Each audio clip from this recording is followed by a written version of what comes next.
पहिला फायदा तर आरोग्याचा आहे. अर्थात की तुम्ही दररोज जे खाता, ऑइली खाता, हे खाता, ते खाता, बरेचसे रगडा, पेटीस, भेल, हे ते सगळं खाता, तर टॉक्सिन्स आपल्या शरीरामध्ये जे साचतात आणि ते तसेच राहिले तर काही वर्षानंतर तुम्हाला जीवघेणे आजार होतील. अच्छा. जसं डायबिटीज, कॅन्सर, हार्ट अटॅक, हे एका दिवसात होणारे आजार नाही आहेत, नाही. क्युम्युलेटिव्ह इफेक्ट आहे तो. करेक्ट. तर त्यासाठी मग 8 दिवस जर आपण ब्रेक दिला आपल्या दैनंदिन रुटीनला आणि आपण फक्त फलाहारावर राहिलो, जिथं आपण फळं खाणार, क्लिनिंग एजंट म्हणून कढी पिणार, बरं का, भगर इझी टू डायजेस्ट आहे, तर तो पचन संस्थेवर आलेला लोड संपूर्ण कमी होणार. अगदी. आणि पूर्ण आतडे तुमचे साफ होणार, पोट साफ होणार, तुमच्या शरीराचं शुद्धीकरण होणार. जसं आपण व्हेकलची सर्व्हिसिंग करतो की नाही, तसं काम आपल्या शरीराचं होतं. तर हे डोळ्याला दिसणारा फायदा आहे. दुसरं, या जगामध्ये सगळ्यांना 2 हात, 2 कान, 2 डोळे दिलेले आहेत. करेक्ट. तरी पण प्रत्येकाचा परफॉर्मन्स वेगवेगळा आहे. बरोबर. कारण प्रत्येकाच्या मनाची शक्ती वेगवेगळी. शरीर दिसतंय सारखं, पण मनाची ताकद जी आहे ती वेगवेगळी. तर ती मनाची शक्ती वाढवण्याचं काम, आत्मशक्तीची आत्म्याची शक्ती वाढवण्याचं काम अनुष्ठान करत असतं. कारण तुम्ही मौन व्रत धरता 8 दिवस. बरोबर. बोलायची इच्छा असताना बोलत नाही, म्हणजे मनाला कंट्रोल करताय की नाही. बरोबर. फरक लक्षात येतोय का?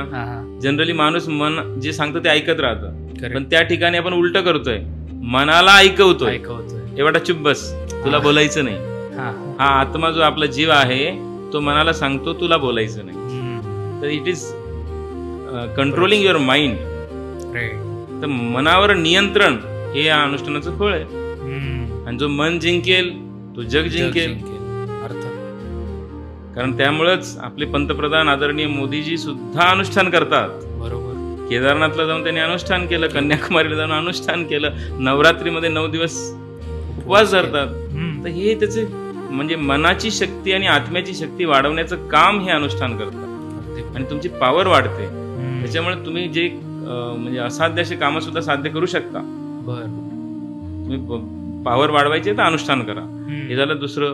तिसरं, तुम्ही अनवाणी चालता, चप्पल घालत नाहीत, टाळ्या वाजवता हाताने, तर जे काही आपले ब्लड सर्क्युलेशन आहे, ॲक्युप्रेशर पॉइंट्स जे आहेत ते ऍक्टिव्हेट होतात.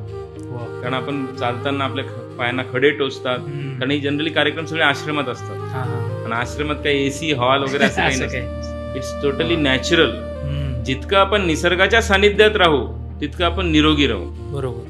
म्हणून निसर्गाच्या सानिध्यातच असे अनुष्ठानाचे कार्यक्रम घेतले जातात. तीर्थक्षेत्रावर, गंगेच्या तीरावर, अशा ठिकाणी हे अनुष्ठान होत असतात.